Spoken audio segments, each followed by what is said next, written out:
começa o GeneCast. Olá, ouvintes do GeneCast, seu podcast para falar sobre genética, seu podcast para falar sobre saúde. Aqui quem está falando é Rodrigo Foch, geneticista de São Paulo. Aqui quem fala é Thaís, geneticista de Goiânia. Aqui quem fala é Henrique, geneticista de Barretos. Aqui quem fala é o Ricardo, residente de São Paulo.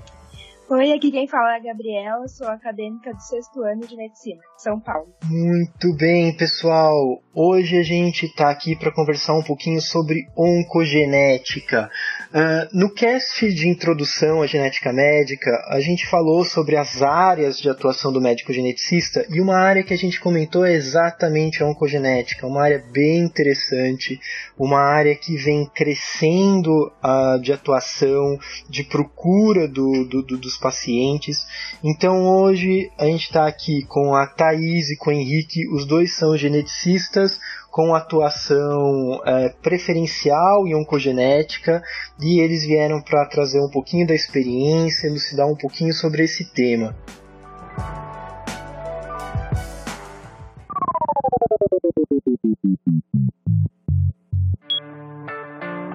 Pessoal, vamos começar do básico.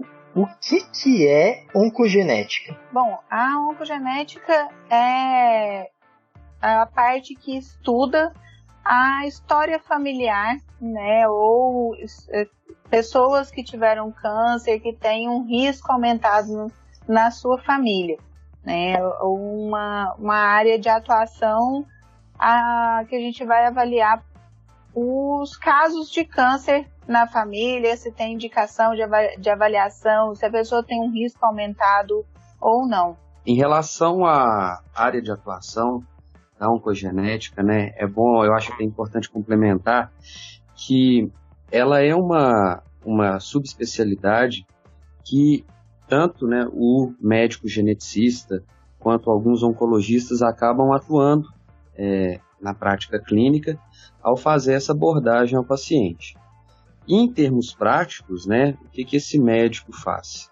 Ele colhe a história familiar e tenta identificar alguns fatores que podem ser responsáveis por um risco aumentado de desenvolvimento de câncer naquela família, como a Thaís falou. O que, né, eu queria salientar é que esta disciplina, né, como uma subespecialidade médica, ela tem todos os desdobramentos, né, de uma atenção clínica ao paciente, uma atenção clínica global ao paciente e à sua família, né? É uma área da genética médica que avalia questões, doenças que têm uma agregação familiar e com isso, né, toda a família está envolvida e por isso que é importante, na verdade, o envolvimento, né, de profissionais especializados na área. Certo. É interessante, né, a gente observar isso, que é uma consulta, né, como a maioria das consultas na genética médica, a gente nunca está pensando só no paciente, a gente está pensando na família como um todo, né? Até mesmo para fazer o diagnóstico, a história familiar é extremamente importante quando a gente pensa principalmente na oncogenética, né? Sim, a história familiar, ela traz pra gente muitas informações. Então, o fato de ter tido determinado tipo de câncer naquela família leva a gente a pensar que eu preciso rastrear de uma forma mais intensa para aquele sítio, e mesmo estando presente na síndrome, às vezes a mutação pode aumentar o risco de câncer para uma determinada área. O fato dessa área não ter apresentado na família, a gente pode ficar um pouco mais tranquilo, mas o fato de já ter apresentado na família, então eu preciso fazer um rastreio um pouco mais intenso, tá? Dar um pouco mais de atenção para aquela área. Então é muito importante eu ter essa história, buscar tanto a história familiar paterna quanto a história familiar materna, e lembrando que as duas devem ser analisadas em separado. Então eu preciso analisar a história familiar do pai, depois eu analiso a história familiar da mãe, desde que os dois não sejam parentes. essas histórias a gente analisa separadamente. O paciente, ele deve chegar, seria interessante ele já chegar após ele ter feito uma avaliação em casa, perguntado sobre histórias de câncer em familiares mais distantes, que ele tem pouco contato, para trazer o maior número de informações para a gente.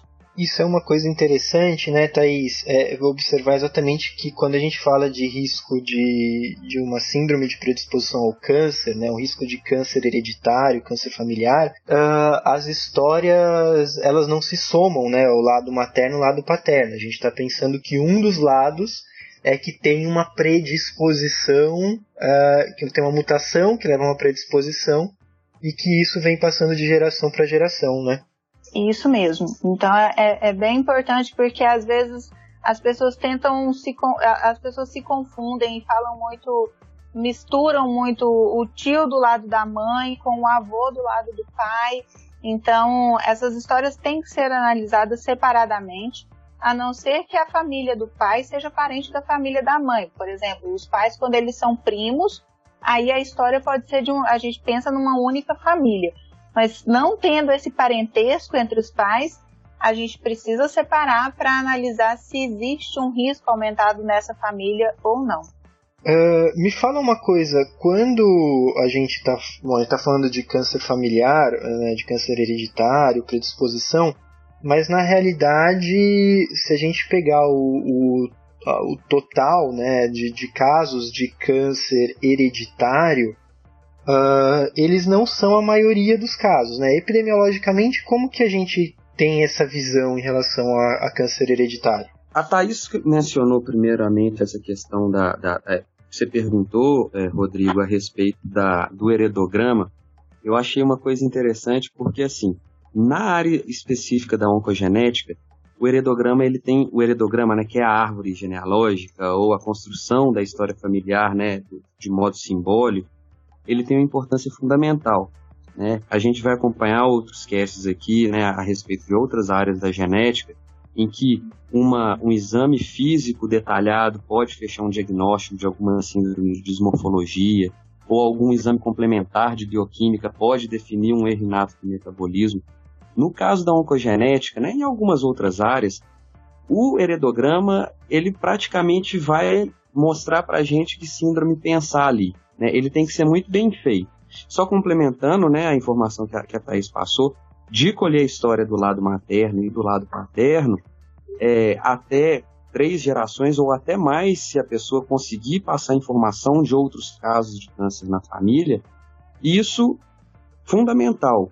E se vier documentado, seja na forma de um relatório médico de um parente, ou seja na declaração de óbito, né, que a pessoa conseguiu, ou no exame anatomopatológico, numa primeira consulta de oncogenética, se uma pessoa, né, se o paciente, o consulente, levar essas informações dos seus parentes, isso vai transformar, vai facilitar, e não só facilitar, ele vai poder tornar mais clara o raciocínio clínico do médico que está ali fazendo a consulta. Bom, isso em relação ao heredograma que eu queria falar. Agora, essa questão que você chegou a mencionar, né? Quando uma pessoa tem o diagnóstico de câncer, por si só já é uma coisa pesada, né? E ela procura, pelos seus mecanismos psíquicos, tentar formas de vencer aquilo ali, né? Seja se dispondo a fazer os tratamentos que os oncologistas propõem, os cirurgiões propõem, seja buscando alguma forma, pesquisando na internet, buscando alguma forma de prevenção para si e para os familiares. E aí que entra um questionamento bem significativo que a gente vê no consultório, de pessoas que falam, olha, eu estou com câncer, então eu vou na genética, porque às vezes tem um tratamento, às vezes tem alguma forma de se evitar. Na verdade, a gente, como médico geneticista, a gente tem um foco específico de cerca de 10% até alguns casos 15% dos diagnósticos totais de câncer que serão de interesse do médico geneticista. Por que a gente fala isso? Porque seriam aqueles padrões sindrômicos em que a gente vê vários casos de câncer numa família, e essas pessoas poderiam ter alterações em genes específicos, e essas alterações elas dariam uma predisposição muito maior de câncer do que uma pessoa da população geral.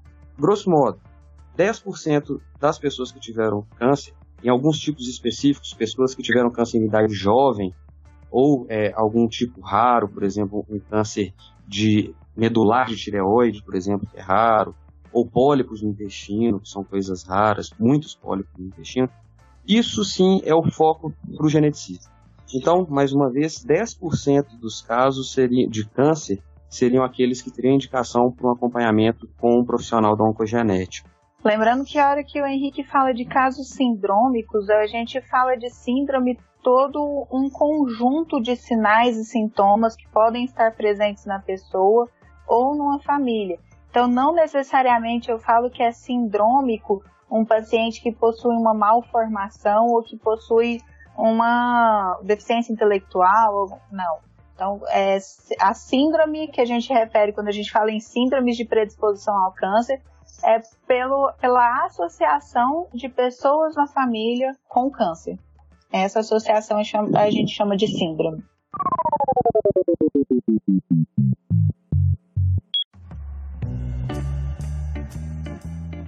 Então, quando a gente fala de câncer devido à alteração genética, necessariamente a família inteira vai ter o mesmo tipo de câncer? Por exemplo, a mãe tem câncer de mama, a avó também tem câncer de mama, ou pode ser um outro tipo de câncer, em outro local, eu digo? Na maior parte desses padrões, né, de predisposição ao câncer, a gente vai ver alguns perfis de pessoas na família que têm alguns tipos específicos de câncer. Não é um tipo só, normalmente, apesar da gente ver muitos casos em família que tem muito caso de câncer de mama, por exemplo.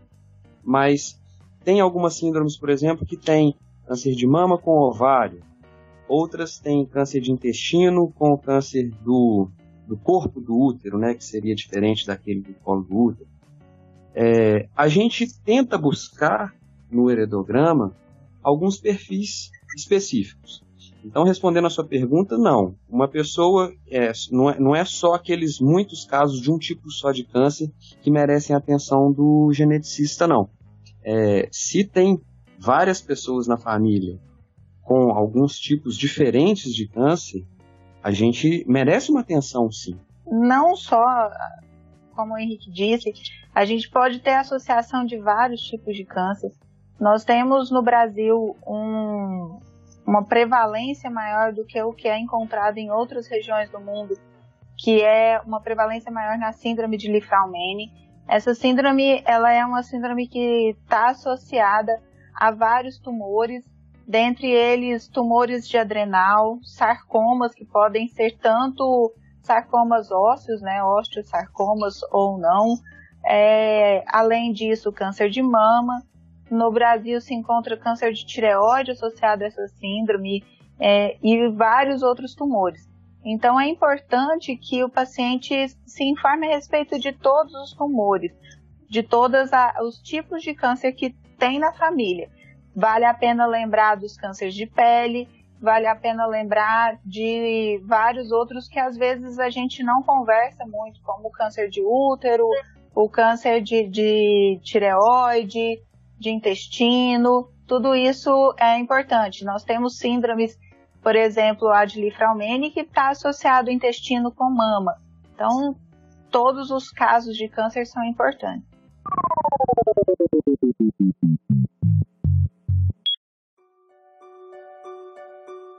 Uma coisa que é interessante da gente colocar é quando pensar, né? Então, quando uma pessoa pensar em procurar um médico geneticista, ou quando que seria o indicado para procurar um médico geneticista, para encaminhar para um médico geneticista, para fazer essa avaliação a respeito de uma síndrome de predisposição hereditária ao câncer. Quais são aqueles casos que vão chamar a atenção para isso? Os casos que chamam a atenção vão ser principalmente as famílias que têm agregados de tipo de cânceres, que tem vários casos na família de câncer em diferentes gerações, geralmente respeitando um dos lados da família, ou herança pelo lado do pai, ou herança pelo lado da mãe. os casos de câncer em idade muito jovem, que foge da idade em que aquele câncer é realmente prevalente na população, e os casos de cânceres que são raros, ou de tipos histológicos muito específicos, que não são tão comuns e que têm uma associação mais forte com essas síndromes. Quando você fala tipo histológico, a gente está falando da biópsia, né, Ri? Quando a gente pensa na biópsia, no anatomopatológico ou no imunistoquímico, certo? Certo. Eu acho que é importante, de uma forma geral, como que para a pessoa lembrar, seria tipo assim, quando eu percebo que está estranho. Então, quando uma pessoa fala, nossa, alguém teve câncer com tal idade. Nossa, mas é muito novo para ter câncer, para ter esse tipo de câncer. Quando você pensa, isso está estranho, então tem uma indicação. Ou então você fala, nossa, mas isso é muito raro.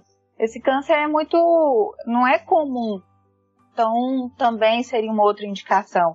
Ou então, quando você fala assim, nossa, mas esse tanto de gente na família, então, toda vez que você percebe que existe uma pergunta, um questionamento sobre aquele tumor, que ele vai além do que é o comum, o habitual, teria pelo menos que se pensar que pode ser, e aí perguntar para o médico oncologista se teria uma indicação ou não, ou até mesmo marcar uma consulta com o geneticista e avaliar sobre essa indicação. Só um adendo a essa colocação, é que muitas vezes a gente recebe um questionamento de uma pessoa, né, com uma história familiar, com muitos casos de câncer, e a pessoa propriamente dita que nos procura, ela não teve o diagnóstico de câncer. O ideal para a gente, né, se a gente ver, se nós virmos que for indicado solicitar um teste genético, seria mais adequado pedir esse teste genético de determinada síndrome de predisposição para aquela pessoa que já teve o diagnóstico de câncer, porque a gente foca na ideia de um resultado positivo que essa pessoa possa apresentar, em detrimento de um resultado negativo em uma pessoa que não tem câncer. Então, assim, a informação ela é muito mais informativa se uma pessoa que consultou com a gente da família já tiver tido o diagnóstico de câncer. Ou seja, para algum médico que esteja nos escutando e for encaminhar o paciente, que encaminhe o paciente daquela família que já teve o diagnóstico de câncer, né? Da mesma forma, quem está escutando e lembra de algum familiar que teve o diagnóstico de câncer, o interessante seria essa pessoa que teve o diagnóstico consultar com o médico geneticista. A chance maior de encontrar alteração genética, a gente sempre tem que lembrar que é naquela pessoa que teve o câncer, né, Henrique? Porque não necessariamente existir uma predisposição hereditária ao câncer quer dizer que todas as pessoas da família elas vão ter aquela mutação que predispõe, né? Então a gente começar a investigação daquela pessoa que tem o câncer é o mais indicado, exatamente porque vai ser a maior chance da gente conseguir encontrar a alteração. Exato. Quando você vai procurar uma história familiar de câncer, você está procurando uma mutação que possa estar aumentando o risco daquela família. Quando eu quero saber alguma coisa que aumente o risco para outra, é mais fácil eu procurar em quem teve essa alteração, né? Então, porque um paciente com uma mutação, uma pessoa com mutação, ela tem um risco de 50% de passar para os filhos essa mutação. Os irmãos dela têm um risco de 50% de terem também a mesma mutação. Isso falando na maioria dos casos de câncer hereditário, onde a gente está falando de doenças autossômicas dominantes, né? Quer dizer que 50% das pessoas daquela família, se fosse uma coisa matemática, seria metade da família teria uma predisposição maior ao câncer, a outra metade não teria essa predisposição e estaria num risco da população em geral. Quando a gente fala autossômico dominante, a gente está pensando bem de forma básica nas leis de Mendel, na história do azão-azim, né? A questão do autossômico dominante é que ele não é ligado ao sexo e que ele só depende de um alelo, ou seja, a gente sempre tem 2 cópias do material genético, que um gene numa das cópias tem essa alteração. Esse que é a grande ideia do autossômico dominante quando a gente fala, né? Quem tem o azão é o afetado pela síndrome. Isso, quem tem o azão é afetado pela síndrome.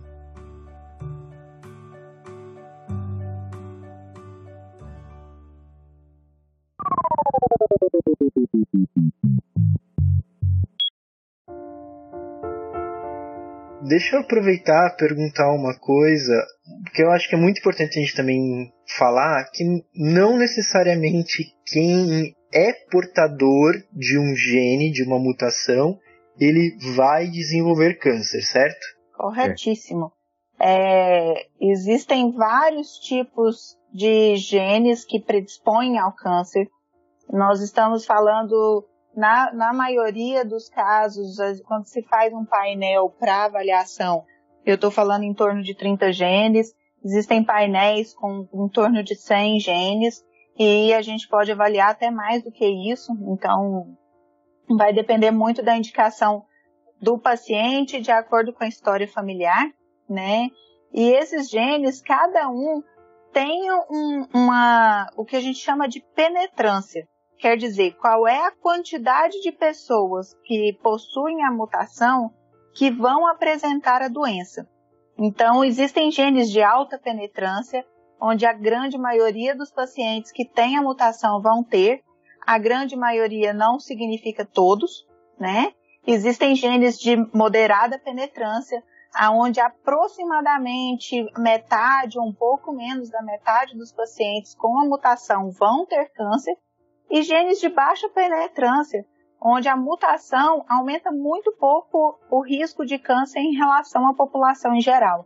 Então, vai variar de gene para gene, vai variar de acordo com a história familiar e, na maioria das vezes, as mutações não apresentam 100% de chance de câncer. São alterações que às vezes são até alto, podendo chegar 70%, 80% do risco do aparecimento do câncer, mas que são muito raros os casos de que tem a mutação vai ter câncer. Isso é muito raro. Então, existem pessoas que podem ter a mutação e que não vão apresentar o câncer. Quando a gente fala em risco de câncer, normalmente a variável que a gente usa, né, o índice que a gente usa, é o risco ao longo da vida da pessoa de ter câncer. Então, a gente coloca, né, que esses de alta penetrância chegam a 80%. Isso se a pessoa chegar até os 80, 90 anos de idade. Isso é uma coisa importante, porque às vezes o que a gente propõe de rastreamento para uma pessoa que é positiva, quando ela tem 25 anos de idade, é diferente do que a gente propõe para uma pessoa que é positiva quando ela tem 45 anos de idade. Uma outra situação, né, que eu queria colocar também é que a gente está ainda, né, as tecnologias para identificar essas síndromes de predisposição, elas estão desenvolvendo a cada dia. Então, a cada dia se descobre uma coisa nova. Esses genes de moderada penetrância, que a Thaís mencionou, tem vários estudos que falam diferentes influências deles para o desenvolvimento de câncer. Isso, né, até quem está consultando o paciente, ele tem que ter em mente isso, que não são coisas rígidas, né? A estatística por si só, ela é dependente do estudo populacional. Como é que a gente vai colocar um cálculo que é de uma população em cima de uma pessoa? Isso tudo tem que ser levado em conta. E quais as motivações que a pessoa teve para fazer determinado teste, né? Então, a primeira pergunta sua foi... a pessoa que tem um teste positivo, ela obrigatoriamente vai desenvolver câncer? A resposta é definitivamente não, né? Tem determinados resultados que têm um risco maior e um risco moderado e por aí vai. Mas a pessoa também, a partir desse resultado, ela tem mecanismos para diminuir o risco desse câncer. Se ela der positivo, ela tem mecanismos de diminuir o risco e tem mecanismos de rastreamento também. Então, o passo inicial é o teste molecular que a gente vai pedir para determinadas pessoas. Mas a partir disso, a gente vai definir alguns protocolos para tentar diminuir o risco ou definir algum tipo de rastreamento nessas pessoas.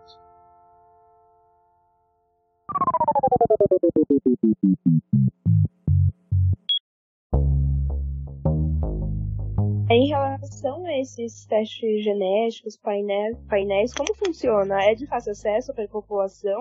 O SUS cobre, só convênio ou só particular? Como funciona essa parte? Infelizmente, para os pacientes do SUS ainda não tem cobertura para nenhum dos testes. Nem os testes específicos para gene, nem os testes de painel. Nenhum desses é oferecido ainda por via do SUS. Isso. O SUS, o que se pode conseguir através do SUS são projetos de pesquisa que alguns hospitais podem oferecer, mas que dependem de verbas de pesquisa que estão cada vez mais escassas, então não é tão fácil de conseguir. O pedido pelo SUS, se você chegar num laboratório do SUS, você não vai conseguir fazer, então teria que estar inserido em alguma dessas pesquisas e teriam que ter critérios de acordo com a pesquisa. Na parte dos planos, né, os planos de saúde, eles são cobertos pela ANS e eles têm uma obrigação de acordo com a indicação de fazer esse teste, e poderia ser feito também de forma particular com a indicação. A grande maioria dos laboratórios, você não pode chegar no laboratório e falar: eu quero fazer um teste genético. A maioria dos laboratórios, ou pelo menos os mais conceituados, eles solicitam que o paciente tenha um pedido médico em mãos, e a partir desse pedido médico, então, é que ele vai poder fazer o teste genético. Então, o teste ele pode ser feito pelo plano ou via particular, desde que haja um pedido médico. Algumas vezes o resultado retorna para o médico que solicitou o exame, e o médico é que deve entregar. Isso seria a melhor forma. O ambiente ideal é que o médico que solicitou o exame, ele que entregue o resultado para o paciente do teste genético, a respeito do teste genético. Bom, aí você tocou num ponto interessante, que é essa questão do acesso ao resultado do exame. Eu só queria, falar duas palavrinhas a respeito disso, porque quem está escutando a gente pode falar: pô, mas esse pessoal está parecendo muito corporativista, vai para o médico, aí o médico manda para outro médico, aí só o médico vai receber o resultado do exame. E eu queria pontuar o seguinte: eu estava escutando uma vez numa palestra de um grande bioeticista lá de Porto Alegre, que falou o seguinte: um paciente, uma pessoa, ela não vai no hospital, chega na recepção e fala: olha, eu vim aqui pro cirurgião tirar meu apêndice. Sabe, é uma coisa assim, é meio fora de lógica. E aí, ele guiando esse raciocínio para o seguinte fato: uma pessoa chegar num laboratório e falar: olha, eu vim aqui para fazer um teste para ver se eu tenho predisposição para uma síndrome. No meu dia a dia vai ter repercussão no acompanhamento clínico, no que eu posso fazer de cirurgia, e principalmente pode ter repercussão na minha família inteira. Se a gente for ver a fundo, as repercussões de uma retirada de apêndice, elas só são para a pessoa. As repercussões de um teste genético e as interpretações que ele pode levar, elas são para toda a família e para todas aquelas pessoas que têm convivência com essa pessoa. Então, é dramatizando, mas para colocar assim, realmente a gente tem um reflexo muito grande na quando a gente solicita um teste, tem indicação, existem vários tipos de testes diferentes. Eu queria pontuar isso. Aí, voltando na história de disponibilidade do teste e questão de painel ou testes específicos. Se a gente tem a suspeita para uma síndrome específica, tem alguns lugares que já fazem direto a pesquisa para aquela síndrome. Só que ultimamente foi ficando cada vez mais barato pedir vários genes, para várias síndromes diferentes. Se é uma redução de custos para a saúde, e se a maioria dos casos que a gente atende são pacientes que a gente tem dúvida entre 2 ou mais diagnósticos de síndrome de predisposição, ou seja, entre 2 ou mais genes, talvez valha a pena sim ter essa questão do painel. E é interessante porque a ANS ela é uma das primeiras agências, né, no mundo que já colocou no seu rol que, dependendo, se forem preenchidos alguns critérios, a pessoa, a partir de janeiro de 2018, a pessoa ela tem sim direito a fazer o teste com cobertura pelo plano de saúde. Isso é uma questão interessante, né, que a gente pode ter mais pessoas podendo prevenir essas síndromes, a manifestação do câncer dessas síndromes, porque ela, pelos planos de saúde, está tendo um acesso cada vez mais amplo. Bom, a ANS é a Agência Nacional de Saúde, é o órgão regulatório dos planos de saúde no país. A cada 2 anos ele lança um novo rol de procedimentos e as diretrizes de utilização. Então, que é basicamente um guia, um manual, que é feito em conjunto com especialistas sobre quais os exames que eles vão ser cobertos pelo plano, qual que seriam os critérios para essa cobertura obrigatória. Lembrando que os planos eles podem até fazer além do que está no rol, né? Mas o rol é como se fosse um mínimo obrigatório para qualquer plano ter que seguir, ter que realizar para os seus beneficiários. Então, tá no rol da ANS, tem aquelas indicações clínicas, o plano ele é obrigado a realizar o exame, né? Lembrando também que o resultado do exame genético, ele não é um resultado muito comum muito do que se vê nos exames de sangue ou que a gente está acostumado ou habituado. O exame genético, ele não existe um valor de referência normalmente, né? Então, você vai olhar lá e você não vai ter um comparativo. Ele vem apresentando o resultado, ele vem com a descrição, quando positivo, por exemplo, ou quando apresenta alguma alteração, ele vem com a descrição dessa alteração, em qual gene essa alteração está presente.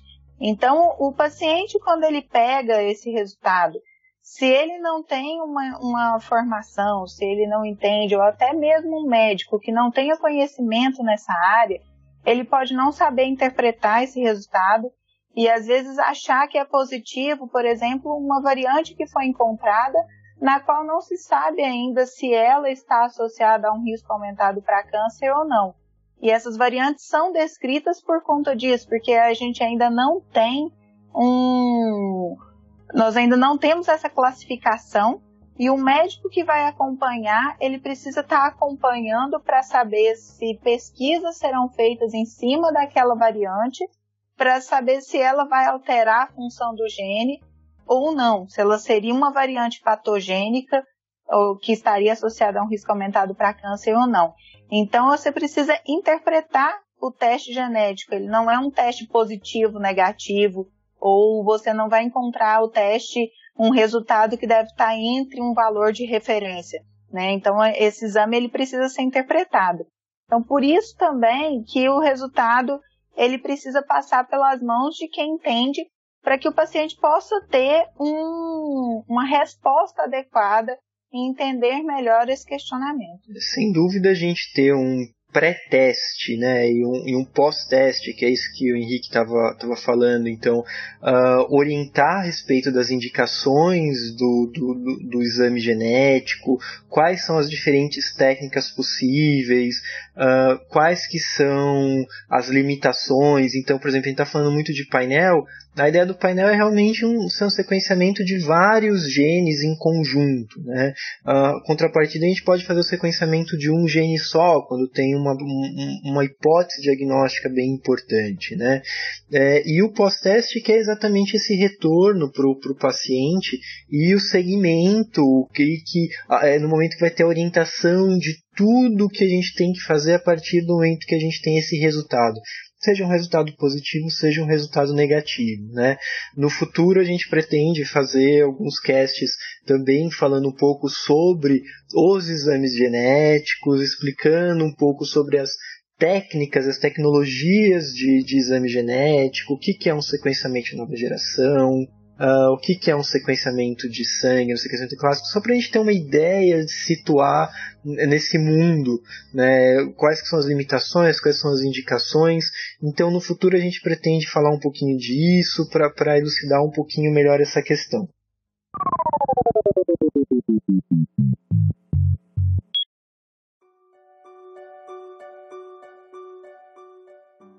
Uma coisa que era muito recorrente nos ambulatórios de aconselhamento genético, tanto pré quanto pós-teste, era uma dúvida que as famílias tinham a respeito dos filhos. Vários pais ou mães que tinham a mutação, eles tinham muita dúvida se eles deveriam ou não testar os filhos quando são crianças.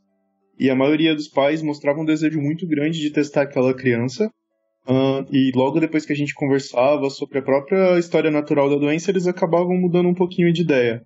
Eu gostaria de saber se realmente existe alguma indicação para alguma doença específica para se testar criança e como que é o controle disso no Brasil. Bom, para o teste em crianças, a gente tem muito que pensar em qual síndrome nós estamos lidando.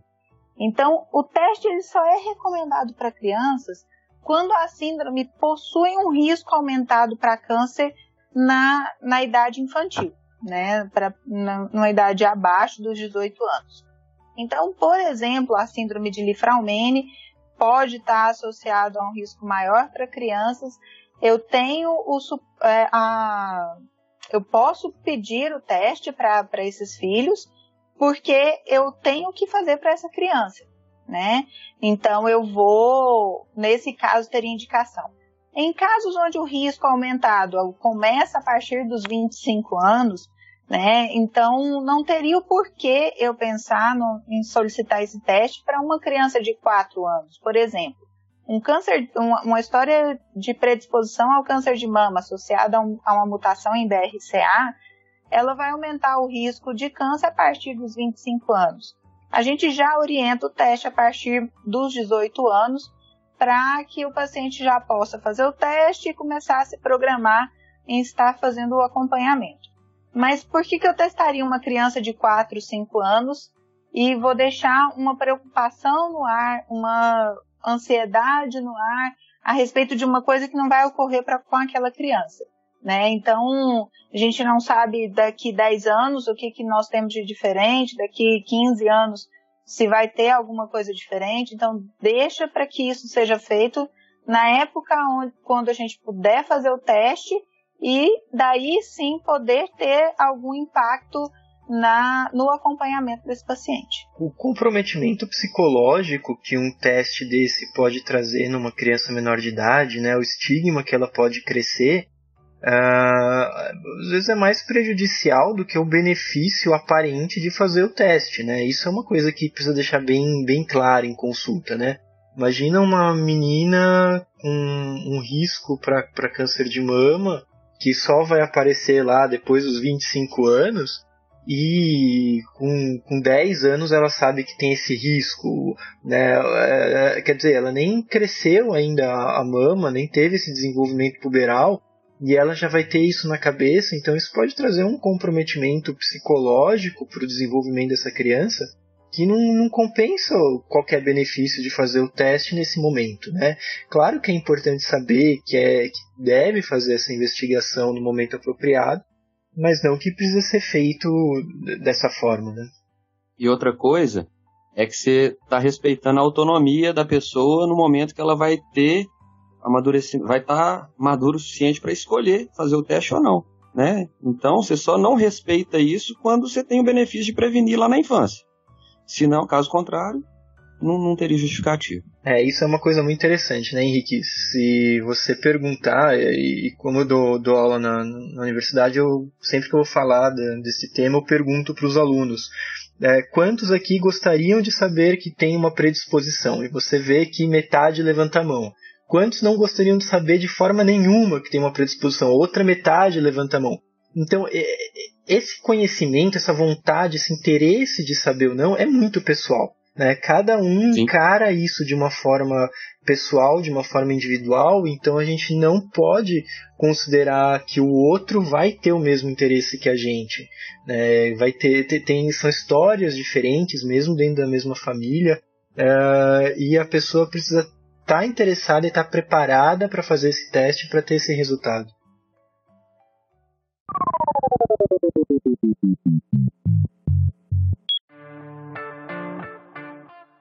Bom, pessoal, para a gente fechar esse cast, a gente pretende ter outros casts no futuro para falar sobre algumas coisas específicas. Eu acho que é super legal a gente ter um cast mais para frente para falar sobre síndrome de predisposição hereditária, câncer de mama, ovário, síndrome de Fraumeni, que a Thaís citou, que é uma coisa bem interessante da gente divulgar, conversar um pouco.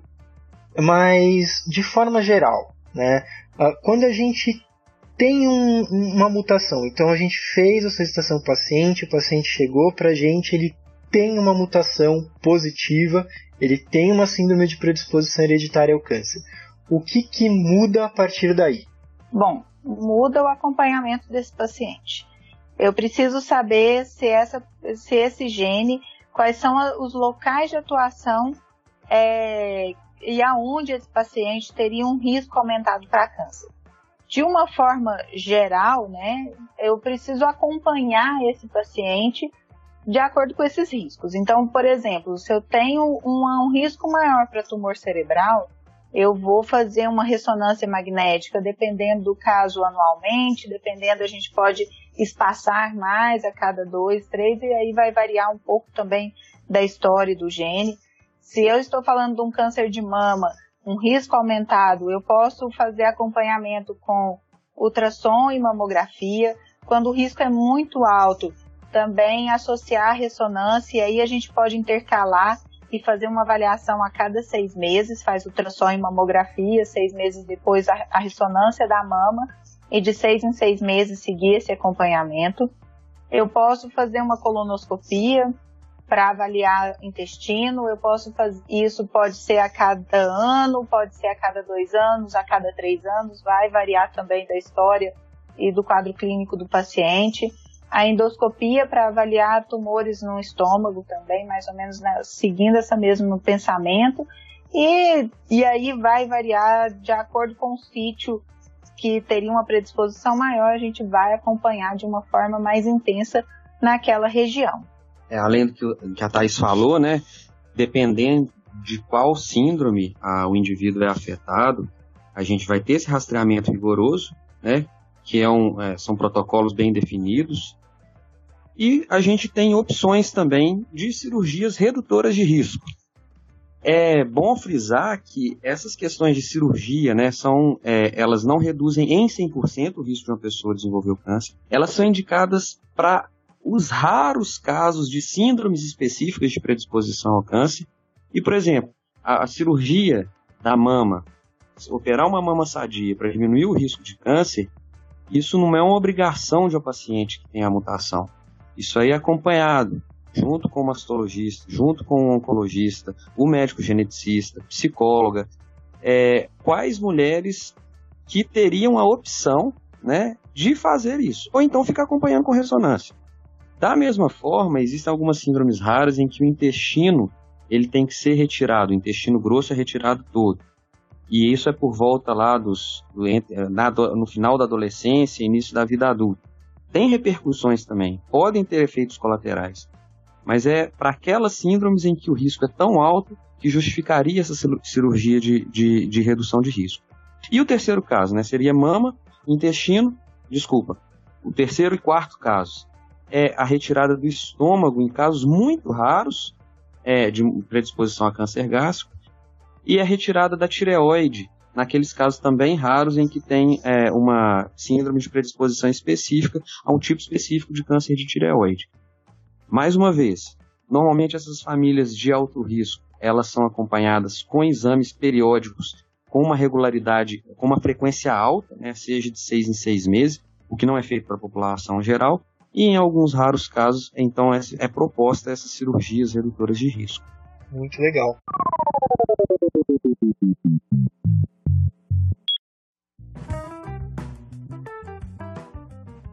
Pessoal, eu quero agradecer a presença de todo mundo aqui hoje para conversar um pouquinho então sobre oncogenética, a gente fazer esse papo introdutório sobre oncogenética. Nosso objetivo é ter outros casts para falar sobre algumas síndromes de predisposição, falar sobre alguns outros temas. E, sem dúvida nenhuma, é um tema muito importante da gente conversar, muito importante da gente divulgar. É um grupo importante de pacientes que procuram médico geneticista, né? A gente fala de 10, 15% de casos de câncer associados a uma predisposição hereditária, a uma síndrome de predisposição. É muita coisa, né? A gente não pode simplesmente não pensar nessa possibilidade. Claro que dentro dos critérios, mas é algo que é muito importante da gente conversar e divulgar para a população e para os colegas de forma geral, né? Eu queria agradecer a presença de todo mundo. Então, a gente esteve aqui com a Thaís Bonfim Teixeira. Muito obrigada pela atenção aí, por me convidar. Espero estar aí nos próximos precisando. Vamos conversar mais sobre genética, vamos falar mais sobre oncogenética. Tchau e até a próxima. Com o Henrique Galvão. Bom, obrigado pela oportunidade de divulgar oncogenética, né? O pessoal que está ouvindo a gente, assim, dúvidas, procurar realmente o médico especialista, na verdade, procurar o médico assistente, né? Para tentar esclarecer. A gente está pincelando um pouco aqui, mas mais para ter uma noção. Obrigado aí pela oportunidade. Ricardo Barbosa. Obrigado pela oportunidade também e até o próximo cast. E a Gabriela Nunes, a nossa interna da vez. Obrigada pelo convite, muito legal participar com vocês e obrigada por tirar as nossas dúvidas. Até mais, pessoal, até o próximo GNCast. Um abraço!